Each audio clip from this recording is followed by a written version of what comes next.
This is the London FinTech Podcast, brought to you by your host, Mike Ballerman, bridging the worlds of suits and t-shirts, of finance and technology, bringing you insights, stories, and inspiration from the golden age of opportunity and innovation happening in London right now.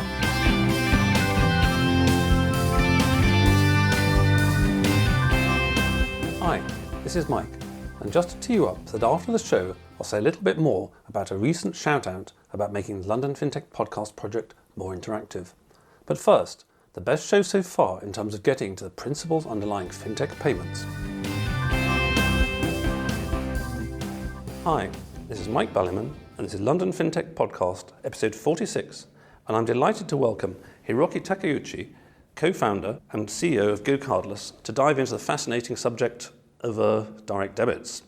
Well, that's the first time I've used the word fascinating in a sentence also containing the words direct and debit next to each other. No doubt Hiroki will enlighten us as to why such a prosaic and apparently old-fashioned banking payment is so hot. He will also enlighten those of you in the parts of the world that don't have a direct debit as to what direct debit is. GoCardless was founded in 2011, and they are one of the relatively few London fintechs whose unit of business is the billion, currently processing more than $1 billion per annum for thousands of businesses. Their clients range from gyms and scout groups to the UK government, TripAdvisor, Virgin, Financial Times and Funding Circle. So clearly they've had their tyres kicked and found rock solid by some high-profile names. They're backed by some very blue-chip VCs, including Balderton Capital, Accel Partners, Passion Capital and Combinator. Their Series A in 2013 raised just over $3 million, Series B in 2014 $7 million, and a large Series C is rumoured to be in the works. Their nice, simple strapline is, GoCardless is the quickest and easiest way to take one-off and recurring payments online. They currently take payments from bank accounts in the UK, Sweden and the Eurozone. On the last show, Stefan from Xignite took us on a deep dive into APIs. So now you know all about them, and you can understand what it means when I say that GoCardless offer an API that you can use on your website. In other words, they offer themselves as a seamless service you can build into your website and your business simply and easily. There's plenty to talk about, so let's get on with the show. Hi Hiroki, thanks for joining me today. Thank you for having me. Really excited to be on the show today. Good, and I'm glad that you've recovered your voice because you, when we were going to record last week, had lost it, just as I did over Christmas, although your voice came back faster than mine. Yeah, I feel like half the office has had an illness over the last few weeks, so it's definitely that time of year, isn't it? Yes, it is that time of year, but also my spine is informing me it's also sort of a time of life in that you've got a very busy business growing very fast, and your fiancé has got one growing very fast, and not only that, but you two are deciding to get married in your spare time. So how do you avoid sleeping at night, and is it the lack of sleep that made you lose your voice? Yeah, probably had something to do with it. No, it's not to be advised, to be honest. What, losing your voice or getting married? Two people running a business together at the same time and then also getting married at the same time. That's the hard bit. Okay, well, maybe I'm slightly older than you and I've got slightly more experience having been married myself, but we don't want to turn this into the marriage versus divorce show, although perhaps that's an interesting tangent. So, talking about journeys, you were at Oxford. I didn't realise that they did maths at Oxford, actually. Fascinated to find this out. And then somehow you went from being in the car city to Y Combinator, and then went through McKinsey, and now you're just slightly south of Angel, which is north of the city. So you've kind of been all over the place. I guess so. Presumably there was some logical thread going on during all that. Yeah, I guess so. I think that for me, I really discovered entrepreneurship and the idea of building a tech startup at Oxford. So I was part of a student society called Oxford Entrepreneurs, which was all about promoting startups amongst the student community. And there I was really lucky enough to meet a bunch of peers that went on to build really interesting companies and had that entrepreneurial spark. And when I saw that going on around me, that was where I was bitten by the bug, so to speak, and knew that one day I wanted to be starting a business too. It's an interesting cultural point because I went to the place where people had escaped from Oxford centuries ago. And in those days, when it came to the old, oh shit, I've got to get a job business, people actually thought of getting a job and nobody actually thought about going and making their own, strangely enough. But as you say, now there's much more focus on being entrepreneurial, and I'd seen from LinkedIn that you did quite a lot at university along those lines. Where do you think that comes from in young people's life? He says as a father of a sort of 17-year-old and an 18-year-old. Do kind of young people that absorb the idea that actually you can work for huge, boring corporates or go and do your own sexy kind of stuff? Yeah, I mean, I think there's a confluence of factors, right? So you've got the fact that you have Silicon Valley, which is matured over the last 20, 30 years and it is now a big economic powerhouse, which is visible on a global scale. And that kind of provides great role models. So seeing movies like The Social Network that glorify Mark Zuckerberg, or seeing the guys that built Google, Apple, etc. That, they're very high-profile companies. So I think that kind of gives something for everyone to aspire to. But then also, I think that what's been really important over the last 10 years has been the formation of communities online where people can share ideas and really get exposed to not only the very high-level aspirational elements of starting a business, but also, what it takes and how to think about starting a company. So, for me at least, I was exposed to this at Oxford and was lucky enough to go out and do an internship over in Silicon Valley with a startup that was doing Y Combinator at the time. And being exposed to those kind of platforms, seeing things like Hacker News where people, thousands, tens of thousands, probably hundreds of thousands every day are getting in touch with each other and talking about startups. I think there's just a lot more awareness of what's possible, and that's really driving these additional hubs outside of Silicon Valley.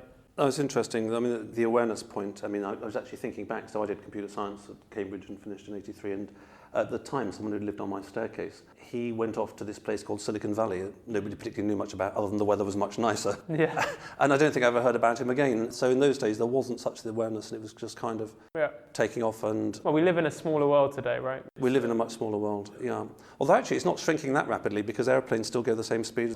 Before we move on to this sort of fascinating world of direct debit and payments, just on the cultural point, much has been written about what it's like starting up in the West Coast versus the East Coast of the States, or in London and that kind of thing.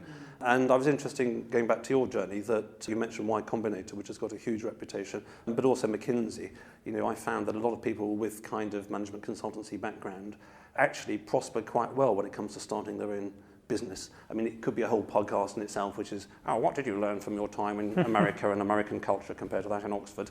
But just sort of very briefly, what kind of DNA was installed in you over there that you wouldn't have got if you just kind of hung around in Oxford and done this there? Yeah, sure. So McKinsey, I was actually working in London at McKinsey, so that was very much one of the kind of traditional post-Oxford, post-university experiences of you go and become a banker or a consultant or a lawyer, right?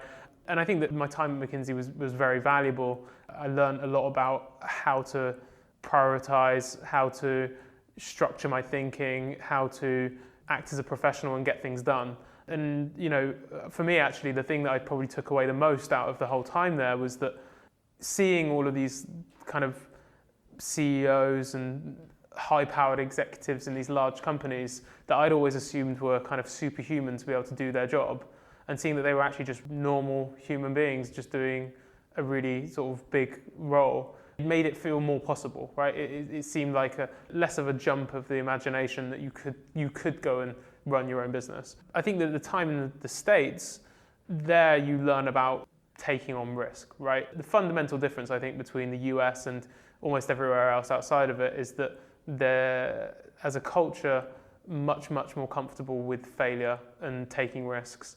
And, people don't see failure as a bad thing. They see it as an opportunity. And part of the learning process. We were all little babies once, and we learned to walk by falling over and getting up and falling over and getting up. And exactly. Nobody goes, oh my God, my baby fell over. No, exactly. It's a loser in life. Yeah, exactly. But actually, as the decades go by, that attitude comes back. So moving on to the fascinating world of UK payments, as a user, like most people, words like backs and chaps and direct debit and faster payment systems float around in my mind. And I don't really know much about the detail of them, although I did happen to see this morning my extensive research in 15 seconds on the tube that in the UK, 75% of UK adults have got one or more direct debit. And the average UK adult has got 8 of them. And for people outside the UK, or certainly in America where they don't have direct debits, it's just an automated payment from one bank account to another. And there's something like 2 billion direct debits done per annum. But just to set the whole scene, how do all these words like backs and chaps and direct debit and FPS fit together? Yeah, interesting question. So, I think that really the way to think about payments is that it's all about how do you get money from one person's bank account to another person's bank account. And what you're talking about is the different plumbing in between those systems. So broadly speaking, there's 3 different mechanisms for payments in any given country, actually. They are the card networks, which is, the MasterCards and the Visas of this world. And that's where I think a lot of people see the most sort of visible payments is, when you go into a shop and you use your debit card or your credit card, or when you type in those numbers online, that's going through one system. And then there's a second system, which is things like faster payments and actually what used to be called BACS, which is basically push-based bank-to-bank payments. And push-based meaning I do something and my money goes to you, initiated by me. Yeah, exactly. So it's where the payer is initiating the payment from their own bank. And then there's this third system, which is direct debit in the UK, ACH in the US, SEPA in Europe, which is a pull-based mechanism, which actually oftentimes runs on the same underlying infrastructure as those push-based bank-to-bank payments, but has schemes around it to enable a merchant to actually pull money from another person's bank account. Okay, so just keeping it simple, the pull-based ones are where you want some money from me, I've given you authorization to take it. Yes, and then I can dip into your bank account and pull it out. When you're approved or when you want? So, this is where the schemes become important. So what's a scheme then? I've heard the word, but I don't really know what they are. I guess that's a good question. So if you think about it as there's the infrastructure, which is, the actual plumbing where the funds get transferred through and where all of the settlement happens. And then you have effectively a set of rules that sit on top of those pipes to determine how you behave with those systems. Protocols, as it were. Well, it's protocols, but it's also around consumer protections. It's around how you actually operate those protocols. And the reason that's important is because if you think about it, being able to pull money from someone's bank account, that's quite scary, it's quite dangerous, right? If you don't operate in the right way. So you need to have rules and standards around how those things work. And that's really what direct debit is it's a set of rules on top of these bank-to-bank payment pipes that govern how people pull money out of people's bank accounts. Okay, and so for example, in a scheme, there will be the kind of thing, again as a user, I'm only dimly aware, but the kind of thing which is that, let's say I've set up a direct debit mandate with GoCardless, for some reason come and drink your coffee every week, and then one day you've taken $1 million out of my account. It'd be nice if there wasn't $1 million in the first place, but let's gloss over that. And then I complain to my bank and say, oh, that's not fair. They're only supposed to take £5 a week, not $1 billion. And the bank somehow beats you up and gets the money back. Exactly. So that's what those rules are there for, is to kind of protect consumers in that sense. Okay, so then there's stories that I'm going to go into in a podcast in April or May with Rich Wagner, who's now the chairman of the Emerging Payments Association. He was on in LFP046 talking about his company APS, which is that payments people are lobbying for access into a low level of this architecture. And also there's the payments regulator who's been saying that Vocalink should be opened up, which is one of the things which is below all these things we're talking about and is owned by the banks. And there's a whole podcast into that, which we'll be doing in a month or two's time. Putting the kind of architectural stuff and where you're allowed to plug in to one side, you have built a payments fintech. Other people are building payments fintechs. How do you operate? How do you plug into this kind of stuff? Because using this sort of simplified journalistic perspective, there's a sort of legacy systems there and you sit on top of this pile of crap. And how do you avoid just being the sort of lipstick on a pig, as it were? Or maybe rather lipstick on a pig, but at least you look prettier. Yes, so it's a good question, right? So I think that it kind of goes to the point around where is the innovation happening in payments. And at the end of the day, that the innovation that's happened over the last sort of 10 years or so in terms of payments has actually been at a fairly surface level, right? It's taking those existing infrastructures and those existing pipes and making them easier to access, easier to use. And that's very important because from an actual user perspective and from a business perspective, that's where a lot of the value is, right? But fundamentally, the way in which payments and money is moving between these systems isn't changing a great deal. And so if you were to actually ask me what do I think is the biggest fundamental innovation in payments over the last 10, 15 years in the UK, it would actually be faster payments. It wouldn't be what any of the startups that have been working on have done. It'd be faster payments because that was a fundamentally new piece of infrastructure. And so what we do and the way in which we operate is always got to be determined somewhat by the availability of that infrastructure. And that is why a lot of fintech companies, the regulators, are really trying to push for wider and more open access to these pipes. So briefly, for people outside the UK, someone who's got a UK bank account like me can probably go in there, and the direct debits are set up basically for free as far as you can see. The faster payments are for free and immediate. The BACS takes 3 days. Why people would use that given faster payments, I don't particularly know. BACS basically doesn't exist anymore. Yeah, exactly. There's no point in that. And then CHAPS in the UK, which was the same day payment and still is the same day payment, particularly used for large property transactions or something. If you buy a house, that costs you 25 quid. So from those various payment mechanisms, if I want to go off and I get so excited by payments, I think, I'm going to start my own payments fintech tomorrow. Which of these can I plug into at the moment? So this is the thing, right, is that what you're talking about there is, as a bank account holder and as a individual, how can I push money out of my account? There's relatively open access to that as an individual, right? You can go into your online banking, you can go into your bank branch, and you can make a payment. But that doesn't really help you to build a payments company, because fundamentally, to be a payments company, you need to be able to get person A to pay person B when you're neither person A or person B, right? And that's a very different challenge. So when you're person C, in fact. Exactly. And so you need to be able to get a level of access to the systems where you can initiate these transactions. And for us, the way we do that is via direct debit and working with the banks in order to get sponsorship into the system. So for example, in the UK, we work with RBS and we work with Barclays to actually get access to these systems and make all these transactions work. But fundamentally, we have to work based on the existing access rules and the existing entry points as anyone else. And that's why, I think that there is a lot of talk about how can you open up more at the infrastructure level, because typically speaking, you're always going to have to access these systems via the banks. Okay, so, the metaphor I used before is a bit unfair about lipstick on a pig. From one perspective, it's kind of correct, but from another perspective, it's misleading, because clearly you guys do a very good job of making this pool payments technology, the direct debit one, easier, simpler to use, and more enticing. Otherwise, you wouldn't be doing $1 billion per annum, and all these people wouldn't sign up with you. So, just to give me some kind of fag packet, let's say, for example, I decide to make the London FinTech podcast. You have to pay for it, and you have to set up some account with me, and I take $1 a podcast out of people. If I just go to my bank, a typical bank, kind of how long does that take me, or whatever the relevant parameter is, compared to if I just go to you guys? How much easier is it to do it? That's a really good question, right? So from the perspective of GoCardless and what we're doing to make it easier to take these payments, that's one of the biggest changes we brought to the market, was that up until GoCardless, to get access to these systems, you had to be of a certain size. So if you actually had a couple of thousand customers and you were taking a few bucks a month from them, then you wouldn't have qualified to get access to direct debit. Oh, interesting. No one would have given you access. It would have been impossible. Okay, so the first thing is that actually I can't do it, calling up the bank. Yes. So that's a huge change. That's not lipstick on a pig. That's allowing people to enter that couldn't enter before. Yeah, so I think that maybe the lipstick on a pig analogy is a bit harsh. But I think maybe an easier way or a better way to think about it is what we do is we're kind of like a duck, right? In the sense that,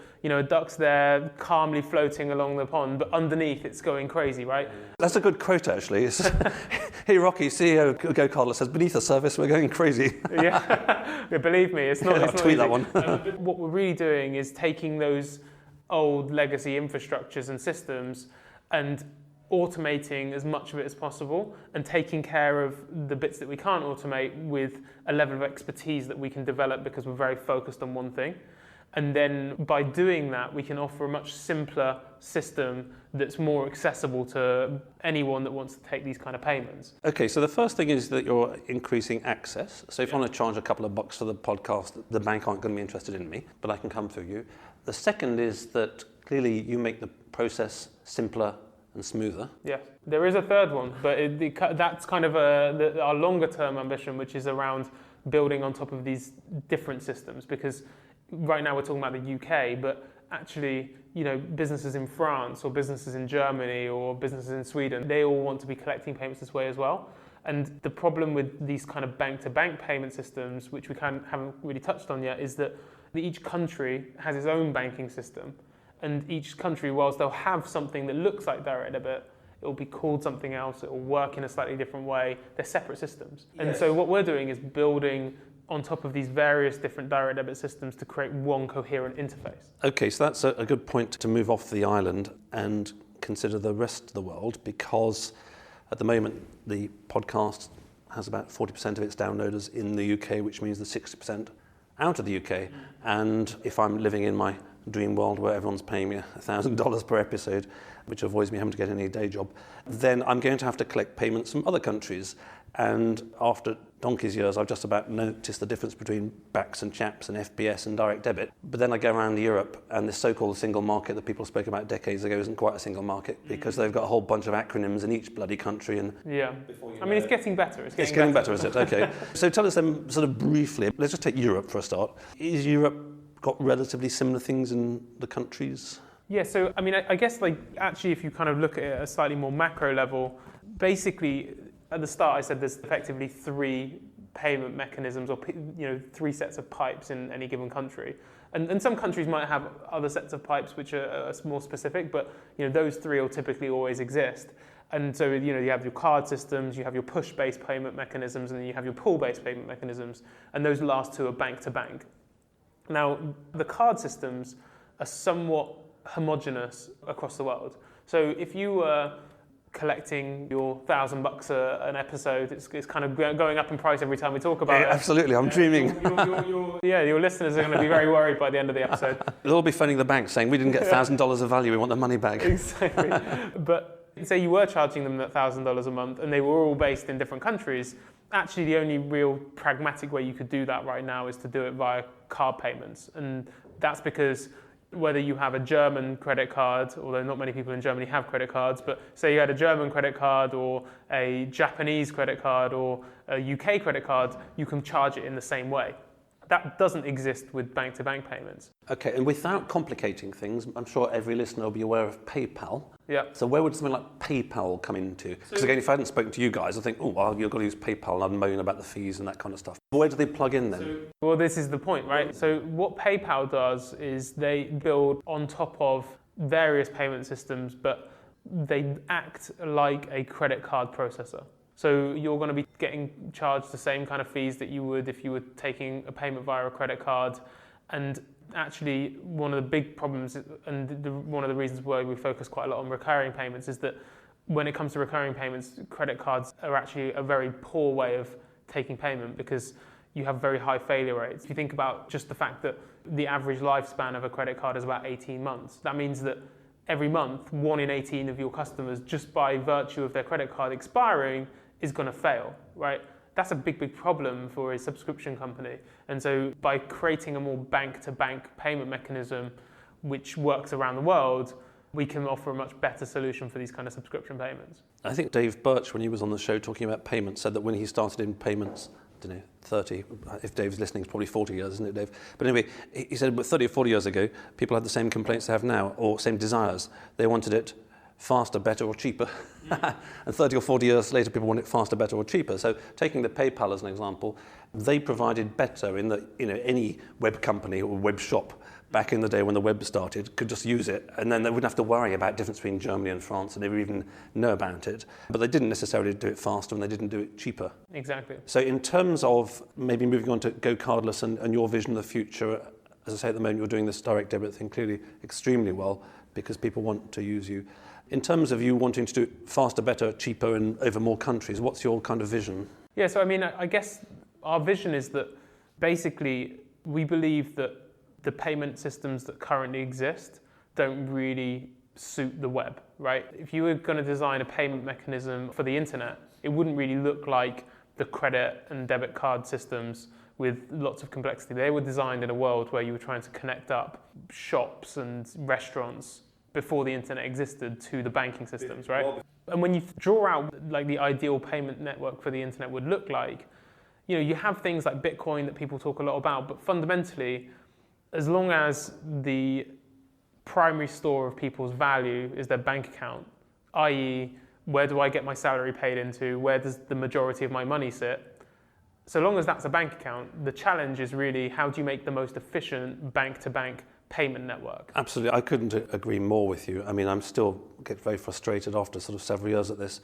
when you do hear some fintechs talking about, we're going to destroy banks. They're totally glossing over the fact that our entire conception of what we think of as money is actually bits in bank computers. Well, I mean, I wouldn't say that makes the banks safe because, there's actually more and more fintech companies coming about that are actually building banks. So my co-founder Tom, he's starting Mondo. In 96 seconds on Crowdcube. Yeah, those guys doing great. So there are lots of banks coming along. But I think that the concept of a bank is still going to exist. They're right? still banks. Exactly. Until somebody says, we're going to stop using this thing we think of as money, but which is actually just bits in a bank computer, and we're going to go back to using pieces of shiny glass, or Bitcoin 7.0 or something, then you can replace the banks. Until then, all a fintech can do is, as you say, slice off some of the banking business, but it has to. Every bloody fintech needs a bank account for its own money, and that tells you a lot, So your vision is helping people connect different bank accounts cheaper, better, faster, should we say? Exactly. So what we want to do is we want to create a payment network on top of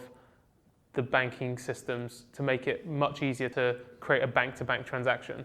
Now, when you think about that, the reason why we're working on direct debit is because it's the closest mechanism that exists at the moment, which has access to all of the different banks and enables you to pull money out of someone's account. And going back to Europe, that works across Europe, does it? Well, in Europe, you have now something called SEPA, which sits across the different Eurozone countries, which enables you to effectively do a direct debit transaction from any bank in the Eurozone.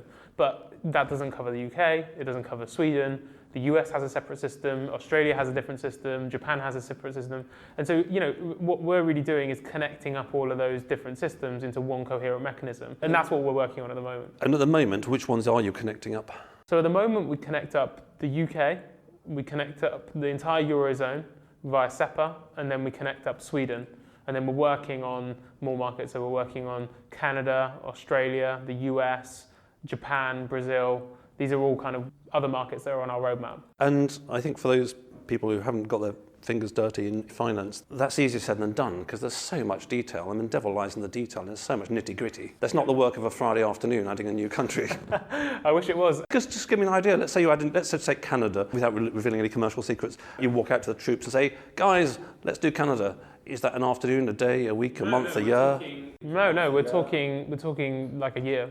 Wow. I mean, in order to actually make this happen, you have to go and build relationships with the banks out in those countries. You need to go and get the right regulatory approvals. You need to actually understand how these systems work and how they differ from the systems you already build on top of. And then you need to get the right abstractions in terms of the systems that we have so that we can plug in these various different looking pipes into one coherent mechanism. That's a great quote. I thought it'd take a while, but it gives you an idea why actually there's certainly not so many good fintech payments, because it's in principle very simple. Everyone can understand moving money from one bank account to another, and banks are banks. They're all over the world. And how hard can it be, as they'd say on Top Gear? Yeah. The answer is pretty hard. Well, yeah, especially when they all have their own different way of doing it, right? So yeah, definitely. But that's where the value is as well. That's the opportunity that we're going after. Absolutely. If it was easy, everyone would be doing it. Okay, so trying to pull all of this together, I hope by now that listeners have got an understanding of push and pull and cards, and the fact that actually if you've got a portal like GoCardless, that it really simplifies using this complex global system. I mean, the world is global, quotes, unquotes, but actually it isn't yet one place. So coming on to GoCardless, I mean, there are, with a bit of luck, over 2,000 people listening to this episode, Hiroki. I'm sure many of those as individuals or actually as their companies could use GoCardless, and without going into some sales pitch, but actually just being helpful to them, what kind of folks or businesses should actually check you guys out, and where are you relevant or where you're not relevant? Where I think that we're really strong and where we focus our customer base is on recurring payments. So it's all about subscriptions. And so, if you're collecting subscriptions for a podcast, if you start charging... Yeah, 100,000 now. 100,000 now, I guess. Or you're, running a magazine or even a local sports club, taking payments time and time again from the same people. That's where we have the strongest offering. And so we work with everything from Boy Scout groups through to companies like The Guardian or the Financial Times or Thomas Cook. One of my favorites recently, Thomas Cook, have just launched the ability for you to pay for your holiday on installment. And that wasn't possible before because using these direct debit systems was just too much of a pain. and we're helping them to make that happen. So hopefully more people are able to go on their dream holiday as a result. So that's the kind of use case that we focus on. And you also are used by various fintechs. Yeah, we work with companies like Funding Circle, Nutmeg, where you're paying in funds on a regular basis, or in Funding Circle's case, paying back the loans on a regular basis. We help them with those kind of payments. And I think that in itself is also a very strong recommendation. I mean, in any particular industry, if you get the industry using you, that's an immense vote of success, because as I know, hanging out with folks, there's quite a lot of bitching that goes on in fintech. Oh, about X, Y, and Z, have you heard this, that, and the other? But when people say, oh yes, we actually use GoCardless, I mean, it takes me a while getting around London, but I think the first was over a year ago someone mentioned GoCardless. Oh yeah, we use GoCardless and they're very good.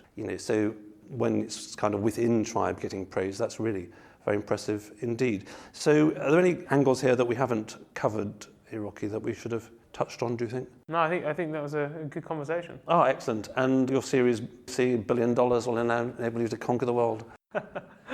Yeah, we'll announce something soon enough. Yeah, exactly. Your $1 billion raise will go along with me charging $100,000 of the podcast. I think it gives people an understanding from the outside, I mean, in terms of A's, B's, C's, D's, E's, F's and G's.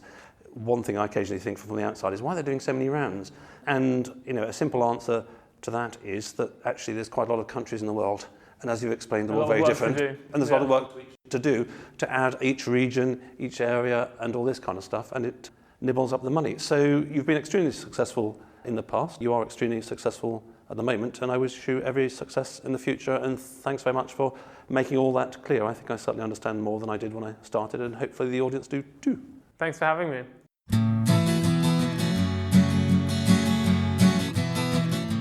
So, on the podcast housekeeping front, as I mentioned on the last show, folks have been sending me kind feedback and asking how they can support the cause. I mentioned checking out londonfintechpodcast.com/support. You can spread the word, leave a review on iTunes, and now donate towards the podcast. Many thanks for the new reviews on iTunes, and a special shout out to Charlie Barker, CTO extraordinaire, for being the first to donate towards the podcast and pay for this month's hosting fees. On the second initiative, for some time, folks have been asking for London Fintech Podcast Live. Suggestions fell into three categories. The first was social, second a live podcast event, and the third a webinar-based approach given the global audience. Let's start with the first suggestion. If folks fancy socialising, I'm going to Eddie George's New Finance London March Fintech Meetup on Wednesday, March the 23rd. Eddie's help in promoting the show has been invaluable, and both he and I would be glad to meet you there. We could sit and a bend there all day, watching the firelight dance, watching the firelight dance. We could walk in the mountains before dawn, watching a happy moonrise, watching a happy moonrise.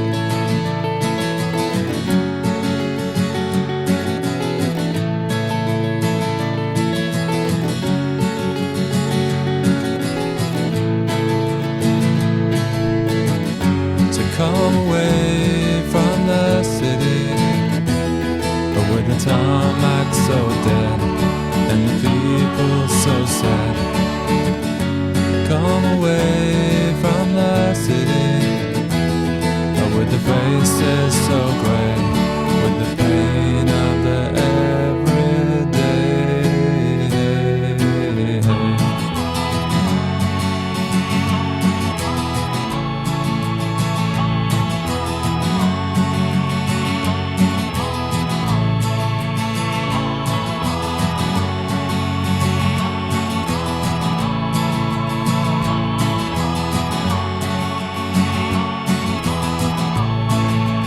We are wild like the mountains and the trees. Can you see what I mean? Can you see what I mean? We fit in between the earth and the sky. Kiss the city goodbye, wave the city goodbye, wave the city goodbye. The city goodbye. Watch the firelight dance with me. Watch the firelight dance with me.